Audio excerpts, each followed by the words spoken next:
ఒక వ్యక్తి కోడిగుడ్డుని ఎలా ఫ్రై చెయ్యాలి అని నేర్చుకుంటూ ఉంటాడు. అమ్మ గుడ్డుని పగలగొట్టి పాన్ లో వేసిన వెంటనే కొడుకు దానిని తీసుకొని నోట్లో పెట్టుకుంటాడు. అమ్మ ఇది చూసి చాలా టెన్షన్ పడుతుంది. ఎందుకంటే తన కొడుకు మానసికంగా కొంచెం వీక్ గా ఉంటాడు. జాన్ బ్రష్ చేసే అప్పుడు టూత్ పేస్ట్ కి బదులుగా షాంపూని వాడేవాడు. స్నానం చేసే అప్పుడు షాంపూకి బదులుగా టూత్ పేస్ట్ ని వాడేవాడు. ప్రతిరోజు అమ్మ ఇతనికి స్నానం చేపించి బట్టలు తొడిగించి ఒక చిన్న పిల్లవాడిలాగా చూసుకుంటూ ఉంటుంది. ఇలా 30 సంవత్సరాలు గడిచిపోయాయి. ఒక రోజు అమ్మకి చాలా భయంకరమైన తలనొప్పి వస్తుంది. స్కానింగ్ చేపించిన తర్వాత ఈమెకు తెలుస్తుంది బ్రెయిన్ ట్యూమర్ అని. ఈమె దగ్గర కేవలం 6 నెలలు మాత్రమే టైం ఉంది. దీంతో ఈమె మనసు విరిగిపోతుంది. నేను వెళ్లిపోయిన తర్వాత నా కొడుకు ఎలా బ్రతుకుతాడు, అతన్ని ఎవరు చూసుకుంటారని. దీంతో ఈమె చాలా కేర్ సెంటర్స్ ని చూస్తుంది. అవి చూడడానికి సేమ్ టు సేమ్ జైల్ లాగా ఉన్నాయి. ఈమెకు అర్థం కావడం లేదు ఇప్పుడు ఏం చేయాలని. దీంతో ఈమె ఇప్పుడు ఇలా ఫిక్స్ అవుతుంది, ఎట్లయినా చేసి నా కొడుకుని సొంతంగా జీవించడం నేర్పిస్తానని. ప్రతిరోజు ఈమె కోడిగుడ్డు ఫ్రై చేయడం నేర్పించేది. కానీ ఇతను ప్రతిసారి మిస్టేక్ చేసేవాడు. తర్వాత ఈమె అతన్ని బస్ లో తీసుకుని వెళ్తుంది దారి తెలుసుకోవడానికి. కానీ ఇతను దారిని మర్చిపోయేవాడు. దీంతో అమ్మ కొన్ని పుస్తకాలని కొనుక్కుంటుంది.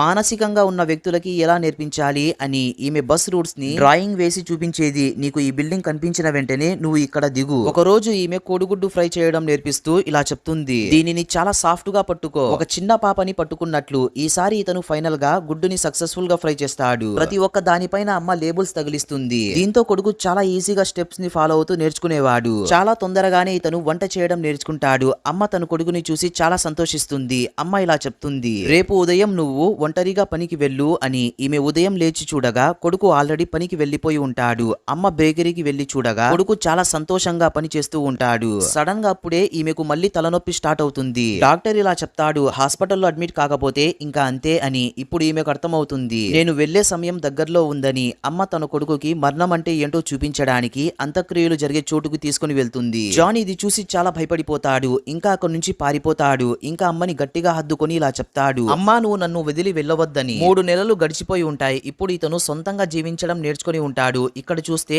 అమ్మ ఆరోగ్యం కూడా క్షీణిస్తూ ఉంటుంది. అమ్మ ఇలా చెప్తుంది, ఈ రోజు నువ్వు పనికి వెళ్ళవద్దని, నన్ను సముద్రపు ఒడ్డున తీసుకుని వెళ్ళు అని చెప్తుంది. జాన్ తన అమ్మని వీపు పైన ఎత్తుకొని సముద్రపు ఒడ్డున నడుచుకుంటూ వెళ్తూ ఉంటాడు. సడన్ గా అప్పుడే అమ్మ చేతులు అనేవి జారిపోతాయి. ఇంకా ఆమె శాశ్వతంగా నిద్రపోతుంది. అంత్యక్రియలు జరిగే సమయంలో కొడుకు నవ్వుతూ ఉంటాడు. ఎందుకంటే అమ్మకి ఇతను ప్రామిస్ చేసి ఉంటాడు, నువ్వు చనిపోయిన తర్వాత కూడా నేను నవ్వుతూనే ఉంటానని. జాన్ మొగం పైన చూస్తే నవ్వు ఉంది, కానీ ఇతని లోపల చాలా బాధ ఉంది.